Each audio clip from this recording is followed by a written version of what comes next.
A very good choice indeed. Rafi, I want you to come as many times as you possibly can and be documented with your genius. It's wonderful you being in our presence. It's interesting. It's been said twice tonight, and I share this with you because I have doubled my conscious awareness of being conscious. That, yeah, we have daytime consciousness, but it's not subliminal, it's sleep consciousness. I wrote my 6th symphony in my sleep consciousness. I can't begin to tell you how many times. And the big trick is, which I've learned, because you will forget, have something at the side of the bed to write it down. 2 things are going to happen, and I speak to you scientifically. One is you're going to have the satisfaction that you're not going to forget it. There it is. But because you have departmentalized it differently by going through the physical action of writing it down, you now have opened 2 portals. You have the satisfaction of writing it down. How many times you had to go, sorry to be crass, but this is common. You had to get up to pee. And we're dreaming.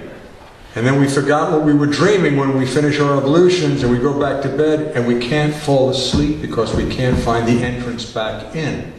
So by writing it down, we have that connect. Not only are we going to go back into our dream state, remember what physicists say, 2 illusions coincide, they're reality, plus the different departmentalization, now you've got 2 toroidal entities of energy creating consciousness. It's profound, and I speak as a scientist within the realms of my own explorations. It works. Now, I want to dedicate this to the ladies before we bring up the prodigal son from the Green Isle. God, welcome back, sir. But this I dedicate to you, ladies. Turning a new leaf as a haberdasher for Adam and Eve. Perhaps a fig leaf, depending on the size of the fruit. At least you don't have to worry about an inseam. Somebody's got to listen. If you don't know how to think, soon enough you will not. So, should I take it from a book or a tree or maybe a table? Ah, there's the rub. So many choices. Maybe it will spring as spring does, surprise me with the change of life's renewal, help me forget the death that has numbed for far too long. And as I feel the ardor start to rush again within my veins, the fragrance of your being will fill me with rapture, so many scented flowers to capture as I hold you in my arms.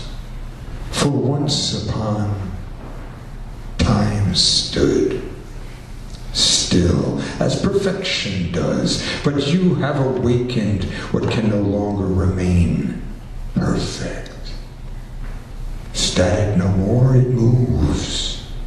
And you and I, with this now endless tide, are constantly turning, perhaps reborn as seasons change, as does this tree bear fruit, not once, but forever. Time is only time because of change, where the perfect within a singular nano-moment, or the endless continuum of striving for perfection, which inevitably is always just out of reach, within the space of choice.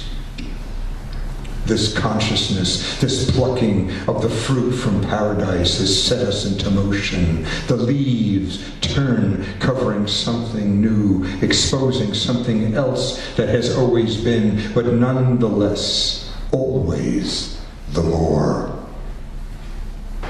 So, shall I cover the beauty of your perfection with the shame of my ignorance?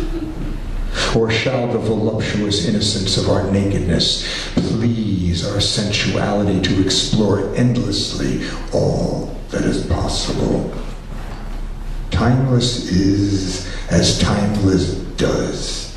The turning of leaves, of death and renewal, of things to pass and things to come, of you and I, of us as one, as leaves that turn and turn.